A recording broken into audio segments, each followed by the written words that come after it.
नमस्कार प्रेक्षकांनो, आजच्या एपिसोडमध्ये इथे आता ईश्वरी आणि त्याचबरोबर नम्रता आजीबरोबर गप्पा मारत बसलेल्या असतात. तेव्हा आजी आणि ईश्वरी गप्पा मारत असताना लावण्याचं आणि वल्लरीचं परिपूर्ण लक्ष ईश्वरीच्या हातामध्ये असलेल्या त्या कोल्ड्रिंकच्या ग्लासकडेच असतं. लावण्या म्हणत असते की ईश्वरी, अगं लवकर पिऊन टाक ना, कारण का त्याच्यामध्ये त्यांनी गुंगीचं औषध मिक्स केलेलं असतं. एकदा का ईश्वरी ते औषध प्यायली की मग ती अर्णवची इथे बड्डे पार्टी पूर्णपणे आता उद्ध्वस्त करून टाकणार. आणि मग एकदा का ईश्वरीने अर्णवची बड्डे पार्टी उद्ध्वस्त केली की अर्णवच्या नजरेतून आणि अर्णवच्या घरच्या लोकांच्या नजरेतून ईश्वरी कायमची उतरणार. असा प्लॅन इथे लावण्या आणि वल्लरी या दोघींनी मिळून केलेला असतो. आणि बघा प्रेक्षकांनो, इथे लावण्य म्हणत असते की ईश्वरी, लवकरात लवकर ते कोल्ड्रिंक पिऊन टाक. आणि ईश्वरी ते प्यायला जाणार तेवढ्यातच तिथे आता अर्णवची एंट्री झालेली असते. अर्णव आता छान तयार होऊन बाहेर आलेला असतो आणि तो जिन्यावरती उभा राहून इथे ईश्वरीकडेच बघत असतो. आणि ईश्वरी त्याच्याकडे बघत असते आणि त्याच्याकडे बघून खूप छान अशी स्माईलसुद्धा करते. तेव्हा तिच्या हातामध्ये असलेलं ते आता ज्यूसचं ग्लास हातामध्येच राहिलेलं असतं. ती काही पीत नाही. अर्णव आल्यानंतर ती आपला हात खाली करते आणि हातामध्ये असलेलं कोल्ड्रिंक हातातच राहतं. त्यानंतर प्रेक्षकांनो, इथे अर्णव आल्यानंतर सगळेजण अर्णवकडे बघतच राहतात. सर्व घरच्या लोकांना तर अर्णवचं खूपच जास्त कौतुक असतं. त्यामुळे सगळेजण त्याला वाढदिवसाच्या शुभेच्छा देण्यासाठी अगदी सज्ज झालेले असतात. त्यानंतर प्रेक्षकांनो, इथे अर्णव जातो आणि आपल्या आजीच्या समोर उभा राहतो. तेव्हा आजी म्हणत असते, अरे वा वा, काय दिसतोय माझा नातू, अगदी राजबिंडा दिसतोय आज. तेव्हा इथे मामा म्हणत असतात, अगं आई, काहीतरीच काय बोलतेस तू. तेव्हा इथे आजी त्याच्या पोटामध्ये एक ढुशी मारतात आणि मामांना म्हणतात, ए गप्प बस तू. तेव्हा इथे मामा म्हणतात, अगं आई, बरोबर बोलतेस तू, तो राजबिंडा दिसतोय, पण तो काय फक्त आजच राजबिंडा दिसत नाही आहे. आपला अर्णव रोजच राजबिंडा दिसत असतो असं म्हणायचं होतं मला. तेव्हा इथे आजी म्हणत असते, अर्णव, तुला वाढदिवसाच्या खूप खूप शुभेच्छा. तेव्हा इथे ती आता माया वगैरे काढते, अर्णवचे खूप लाड करते. त्यानंतर प्रेक्षकांनो, आजी म्हणते, तुला कुणाचीही दृष्ट लागायला नको. आणि त्याचबरोबर इथे आता नम्रता म्हणत असते, इशू बाहेर चल, लवकर बाहेर चल.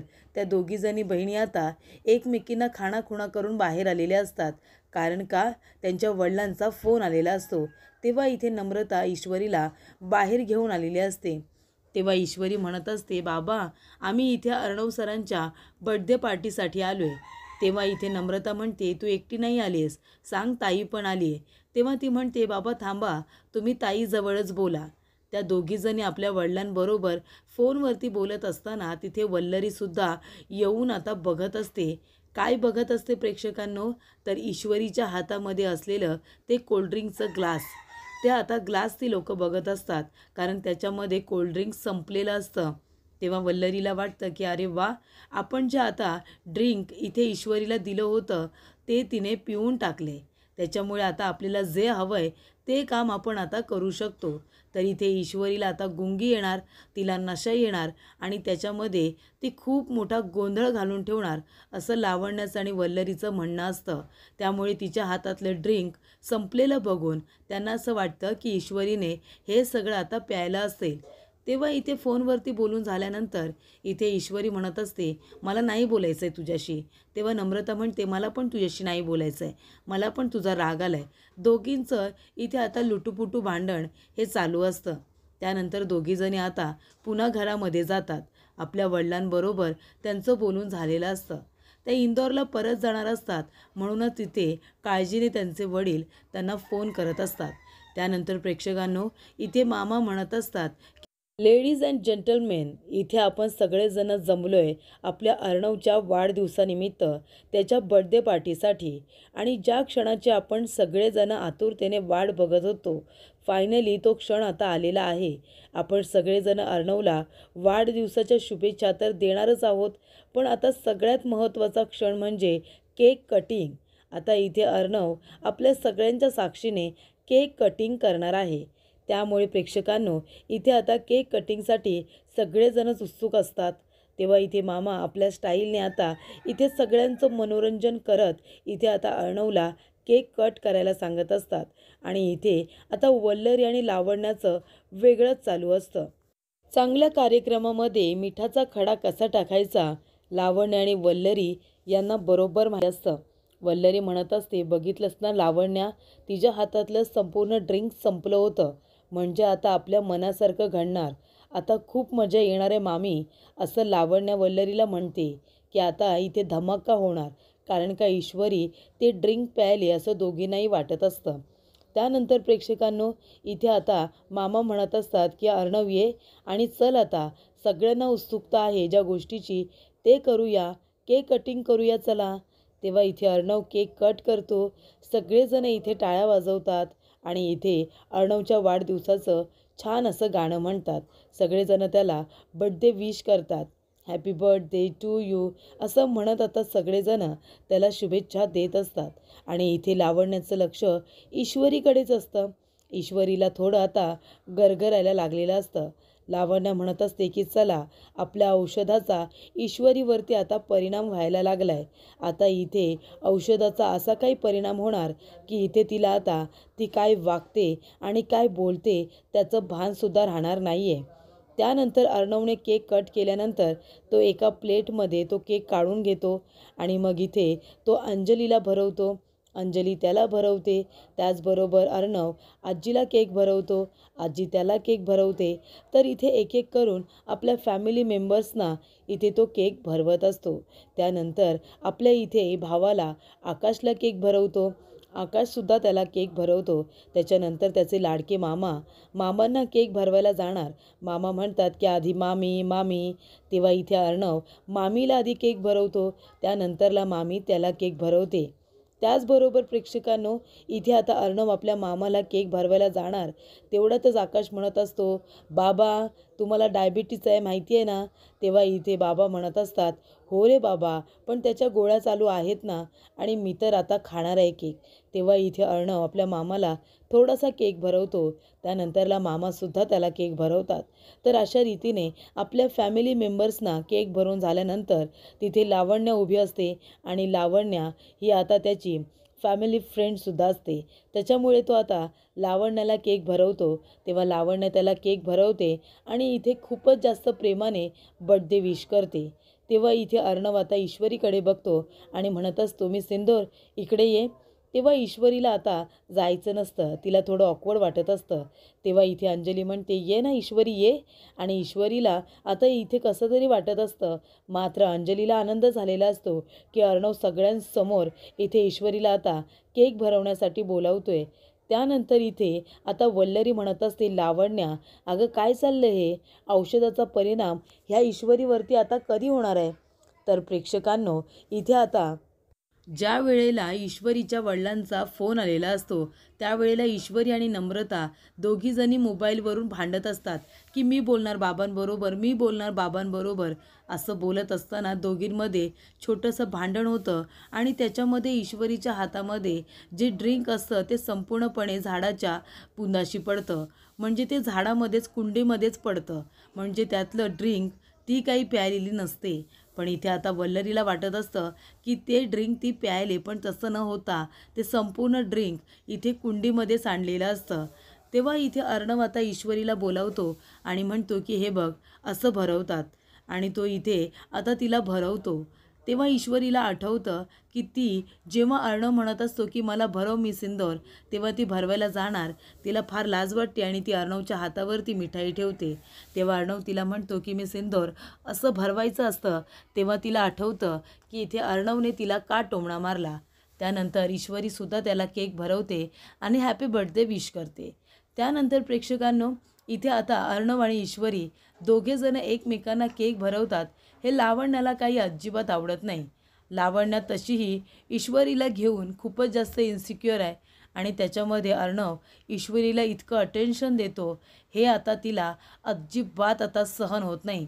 तेव्हा ती लगेच मध्ये येते आणि म्हणत असते की ए यार, हे बघ मी तुझ्यासाठी हे गिफ्ट मागवले, म्हणजे आता तुला खरं तर काय गिफ्ट द्यावं याचाच मी विचार करत होते।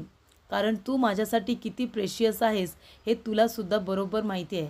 मग आता तू इतका प्रेशियस आहेस तर तुझ्यासाठी जे मी गिफ्ट मागवायला हवं ते सुद्धा तेवढंच महत्त्वाचं हवं आहे ना, तेवढंच प्रेशियस हवं आहे ना. आणि म्हणूनच मी खूप विचार केला. त्याच्यानंतरला मी पॅरिसवरून तुझ्यासाठी हे गिफ्ट मागवलेलं आहे. तर प्रेक्षकांनो, इथे खूपच असं एक्सपेन्सिव्ह गिफ्ट आता इथे लावण्याने अर्णवसाठी ऑर्डर केलेलं असतं आणि ते सुद्धा पॅरिसवरून. त्यामुळे प्रेक्षकांनो, ते गिफ्ट आता इथे लावण्या सगळ्यांच्या समोर अर्णवला देते. तेव्हा इथे पॅरिसवरून एवढं एक्सपेन्सिव्ह गिफ्ट मागवलेलं असताना हे आता अर्णव तिच्याकडून घेत नाही. तो म्हणत असतो की लावण्या, अगं याची काय गरज होती. तेवढ्यातच इथे वल्लरी म्हणत असते की लावण्या, अगं काय बोलतेस काय तू, एवढं एक्सपेन्सिव्ह गिफ्ट आणि ते सुद्धा पॅरिसवरून मागवलेस, बाप रे. तेव्हा लावण्या म्हणत असते, मामी अहो अर्णवच्या समोर हे काहीच नाही आहे. तेव्हा मामी म्हणत असतात, खूपच जास्त महागडं दिसतंय, काय किंमत काय असेल गं. तेव्हा इथे लावण्य म्हणते, मामी तुम्ही पण काय बोलाल ना, किंमत कशी सांगणार मी. तेव्हा इथे आता मामा आजीला हळूच म्हणत असतात की आई बघतेस ना, एवढं महागडं गिफ्ट बघून माझ्या बायकोचे डोळे बघ कसे पांढरे झालेत. तेव्हा इथे आजी म्हणत असते, बाबा तूच आणली आहेस ना तिला, मग आता मला काय सांगतोयस. तेव्हा इथे मामा आता गप्पच बसतात. पण इथे महागड्या वस्तू बघितल्यानंतर आपोआपच वल्लरीचे डोळे आणि तिचा चेहरा हा पांढरा होतच असतो आणि तो आत्तासुद्धा झालेला असतो. तेव्हा अर्णव म्हणत असतो की लावण्या, अगं एवढ्या एक्सपेन्सिव्ह गिफ्टची काही गरज नव्हती, कशाला तू ऑर्डर केलंस. तेव्हा इथे लावण्या म्हणत असते की यार, अरे हे काय बोलतोयस तू, तुझ्यासमोर त्या वस्तूची काही किंमत आहे का. आणि प्लीज, मी खूपच जास्त प्रेमाने दिलं आहे तुला, म्हणजे हे गिफ्ट म्हणजे माझ्याकडून सिम्बॉलिक लव आहे आणि ते तू नाही म्हणू नकोस, प्लीज ठेव ना. तेव्हा इथे अर्णवने ते गिफ्ट आता तिचं स्वीकारलेलं असतं. तेव्हा इथे लावण्या म्हणालेली असते की अर्णव, अरे तू खूपच जास्त माझ्यासाठी मौल्यवान आहेस, तुझ्यासमोर हे गिफ्ट काहीच नाही आहे. त्यानंतर इथे अर्णवची स्तुती करून झाल्यानंतर ती आता वळलेली असते ईश्वरीचा अपमान करण्याकडे. ती म्हणत असते, काय गं इथे फक्त अर्णवच्या बर्थडे पार्टीला काय हात हलवत आली आहेस का, म्हणजे त्याच्यासाठी काही एक्सपेन्सिव्ह गिफ्ट आणलंस की नाही. तेव्हा इथे आता ईश्वरी लावण्याने आणलेलं गिफ्ट बघितल्यानंतर इथे हळूच नम्रताच्या शेजारी येऊन उभी राहिलेली असते. तिथे गिफ्ट कुणाला दाखवतसुद्धा नाही. तेव्हा इथे लावण्या म्हणत असते, काय एआरसाठी काही गिफ्ट आणलेस की नाही. तेव्हा इथे ईश्वरी गप्पच बसते. तेव्हा इथे आता नम्रता म्हणत असते, जा ना इशू, दे ना ते गिफ्ट. तेव्हा ईश्वरी म्हणत असते, नाही नको ताई, राहू दे, नंतर देईन. ती म्हणते, अगं नंतर कशाला, एवढं छान तर गिफ्ट आहे ना, जे काही आणले ना ते जाऊन दे, ते अर्णव सरांसाठी खासच असेल. त्यानंतर प्रेक्षकांनो, इथे आकाशला माहिती असतं की ईश्वरीने काय गिफ्ट आणले, कारण आकाशनेच तिला मदत केलेली असते. त्यामुळे आकाश म्हणत असतो की ईश्वरी, हे बघ दादासाठी जे तू गिफ्ट आणलेस ना, जा तो दादाला ते गिफ्ट दे, दादाला खूप आवडेल. तेव्हा ईश्वरी म्हणते, नाही नको सर, नंतर देते ना. तेव्हा इथे आता आकाश म्हणत असतो, ईश्वरी नंतर कशाला, जा आत्ताच, आणि आत्ताच ते गिफ्ट दे. तेव्हा इथे अर्णव म्हणत असतो, मिस इंदोर, माझं स्पेशल गिफ्ट. तेव्हा इथे ईश्वरी म्हणते, हो सर, देते ना. तेव्हा इथे ईश्वरी अर्णवच्या शेजारी येऊन उभी राहते आणि हळूच त्या बॅगमधून ती आता एक सुंदर अशी गोधडी बाहेर काढते. तर इथे ती गोधडी बाहेर काढल्यानंतर सगळेजण आता त्या गिफ्टकडे तिच्या बघतच राहतात, कारण सगळ्यांना आश्चर्य वाटतं की हे कुठलं गिफ्ट आहे. तेव्हा इथे ईश्वरी ती आता गोधडी अर्णवला दाखवते. तेव्हा लावण्या म्हणत असते, हे काय आहे, आज अर्णवचा वाढदिवस आहे आणि ईश्वरी, हे तू काय आणलेस त्याच्यासाठी, तू अर्णवसाठी बर्थडे गिफ्ट म्हणून साडी आणली आहेस की काय. तेव्हा इथे ईश्वरी म्हणत असते की सर, ही तुमच्या आईच्या जुन्या साड्यांपासून बनवलेली गोधडी आहे. तेव्हा मला असं वाटलं की तुमच्यासाठी असं गिफ्ट आणावं जे खूपच जास्त खास असेल, आणि म्हणून मी तुमच्या आईच्या जुन्या साड्या मिळवल्या आणि त्याच्यापासून तुमच्यासाठी ही गोधडी तयार केली आहे सर. म्हणजे मी तरी ह्या भेटवस्तूची किंमत करू शकत नाही, कारण याची किंमत नाही होऊ शकत सर, हे खूपच जास्त अनमोल आहे, बरोबर ना. तेव्हा आकाश नम्रताला बघून म्हणत असतो, खूपच जास्त छान आहे हे गिफ्ट, खूपच जास्त स्पेशल. त्यानंतर प्रेक्षकांनो इथे तो नाईससुद्धा म्हणतो. तेव्हा ईश्वरी ती गोधडी आता अर्णवला उघडून दाखवते. तेव्हा ईश्वरी म्हणत असते की सर, बघायला गेलं ना तर ही फक्त एक नॉर्मल गोधडी आहे, पण जर बघायला गेलं तर या गोधडीमध्ये खूप साऱ्या आठवणी आहेत सर. तर इथे आता त्याच्या प्रत्येक आईच्या साड्याचा एक तुकडा तिने त्या आता गोधडीमध्ये वापरलेला असतो, अर्णवला आईची आठवण म्हणून. त्यानंतर आकाश नम्रताला म्हणत असतो की खूपच जास्त छान आहे, नाईस, खूप दादाला आवडेल. तेव्हा इथे अर्णव ती गोधडी आता बघतच राहतो. इथे अंजली आजी खूपच जास्त इमोशनल होतात. मात्र इथे वल्लरी आणि लावण्या यांना फार राग आलेला असतो. आपल्या बहिणीच्या साड्यांची गोधडी बघितल्यानंतर मामांच्या डोळ्यामध्ये पाणी आलेलं असतं. तेव्हा अर्णव ती गोधडी आपल्या हातात घेतो आणि त्या गोधडीवरून प्रेमाने हात फिरवत असतो. तेव्हा वल्लरीला मात्र इथे फारच राग आलेला असतो, कारण इथे ईश्वरीला आता सगळ्यांच्या समोर तिचा तमाशा करायचा असतो. पण ईश्वरी ते ड्रिंक प्यायलेली नसते आणि आता तिचा इन्सल्ट करायच्या आधी तिने असं काही गिफ्ट अर्णवला दिलेलं असतं जे अर्णवसाठी खूपच जास्त अनमोल असतं, कारण त्याच्या आईच्या जुन्या साड्या असतात. तेव्हा ईश्वरी म्हणत असते की सर, जर तुम्ही बघितलं तर ही फक्त तुमच्या आईची जुनी एक साडी आहे, पण जर प्रत्येक साडी बघितलं तर प्रत्येक साडीबरोबर तुमची एक आठवण आहे, बरोबर की नाही? म्हणून मी प्रत्येक साडीतला तुकडा या गोधडीमध्ये वापरला आहे सर. तेव्हा इथे ईश्वरी म्हणत असते की मी तुम्हाला मुद्दामूनच इथे आईची साडी दिली, कारण का तुमच्यासाठी तुमची आई खूपच जास्त महत्त्वाची आहे ना. जेव्हा आपण कामाचं टेन्शन असतं, आपण खूप थकलेला असतो, तेव्हा आपण आईच्या कुशीमध्ये जाऊन शिरतो, बरोबर की नाही? आईच्या साडीमध्ये, तिच्या पदरामध्ये मायेची ऊब असते, मायेचा ओलावा असतो, तो आपल्याला दुसरीकडे कुठेही सापडत नाही. त्याच्यामुळे तुम्ही जेव्हा जेव्हा ही गोधडी तुमच्या अंगावरती पांघरून घ्याल ना सर, तुम्हाला असं वाटेल की तुम्ही तुमच्या आईच्या कुशीमध्ये शिरलात. असंच वाटेल तुम्हाला. तुमची आई अगदी तुमच्या जवळ आहे, ती सदैव तुमच्याबरोबर आहे, तुमच्यावरती तिचा आशीर्वाद आहे, असंच वाटेल तुम्हाला. ही आईच्या मायेची ऊब आहे सर. प्रत्येक साडीमध्ये तुमच्या आईची आठवण आणि मायेची ऊब दोन्हीसुद्धा आहे. तेव्हा इथे आजीलासुद्धा इथे ईश्वरीचा फार हेवा वाटतो. त्यानंतर प्रेक्षकांनो इथे आता अर्णवला आपल्या आईबरोबर घालवलेले ते प्रत्येक क्षण आठवतात, ज्याच्यामध्ये त्या हिरव्या रंगाची साडी अर्णवची आई आता नेसलेली असते. तेव्हा इथे अर्णवचे केलेले लाड, अर्णवसाठी शिवलेले कपडे, अर्णवला भरवलेला घास, या सगळ्या गोष्टी आता अर्णवला आठवत असतात. तो आपल्या आईची ही साडी जी असते, त्याची जी गोधडी शिवलेली असते, ती तो अंगावरती पांघरतो. ती संपूर्ण साडी तो अंगावरती पांघरतो आणि त्या साडीला, त्या आता गोधडीला तो कवटाळून उभा राहिलेला असतो आणि डोळे बंद करून आपल्या आईबरोबर घालवलेले ते प्रत्येक क्षण तो आठवत असतो. तेव्हा इथे अंजलीला, आजीला फारच कौतुक वाटतं. सगळेजण इथे इमोशनल झालेले असतात, पण मात्र वल्लरी आणि लावण्या यांना खूप जास्त राग आलेला असतो, कारण ईश्वरीने त्यांचा प्लॅन फ्लॉप केलेला असतो. तेव्हा इथे अर्णव ईश्वरीला म्हणत असतो की मिस इंदौर, हे गिफ्ट माझ्यासाठी खूपच जास्त महत्त्वाचं आहे, मौल्यवान आहे, म्हणजे याची किंमतच होऊ शकत नाही आणि ही कल्पना फक्त तुलाच सुचू शकते, असंही अर्णव म्हणतो. तेव्हा अर्णवला झालेला आनंद बघून ईश्वरीला सुद्धा फार आनंद होतो. तर प्रेक्षकांना पुढील भागामध्ये इथे अर्णव आणि ईश्वरी बोलत असताना ईश्वरी म्हणत असते की सर, तुम्ही हसताना खूप छान दिसता, म्हणजे मी इंदोरला परत गेल्यानंतर तुमचा फक्त तो रागीट चेहरा मला आठवणार नाही, म्हणजे तुमचा तो रागवलेला चेहरा आठवण्यापेक्षा तुमचा हा हसणारा चेहरा आठवायला मला खूप आवडेल सर. तेव्हा इथे अर्णव म्हणतो, हो, कुठल्या नात्याने? तेव्हा इथे आता अर्णव जेव्हा ईश्वरीला विचारतो की कुठल्या नात्याने तुला माझा हा हसलेला चेहरा आठवायला आवडेल, तेव्हा इथे ईश्वरी त्याच्याकडे बघतच राहते आणि पूर्णपणे गप्प होते. त्याच्यावरती आता काय बोलावं तिला काही कळतच नाही. तर इथे आता ईश्वरीने दिलेलं गिफ्ट या अर्णवला खूपच जास्त आवडतं, अगदी इतकं की इथे लावण्याने दिलेलं पॅरिसवरून ऑर्डर केलेलं एक्सपेन्सिव्ह गिफ्ट अर्णवने बाजूला ठेवत त्याने आता ईश्वरीने आणलेली गोधडी आपल्या अंगावरती पांघरून घेतलेली असते. तेव्हा इथे लावण्य म्हणते, बास झालं, आता आता तमाशा झाला तरी चालेल, पण आता त्या ईश्वरीला मी सोडणार नाही आहे, आता सगळ्यांसमोर तिचा तमाशा करणारच, आता काय व्हायचं ते होऊ दे, असं म्हणून इथे आता लावण्या बाहेर येणार असते आणि ईश्वरीला इथे आता धडा शिकवणार असते, ईश्वरीचा अजून अपमान करणार असते.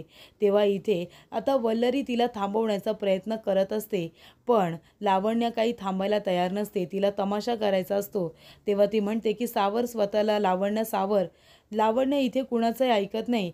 तेव्हा वल्लरी आता लावण्याच्या जोरदार कानाखाली देते आणि तिला इथे शांत राहायला सांगते.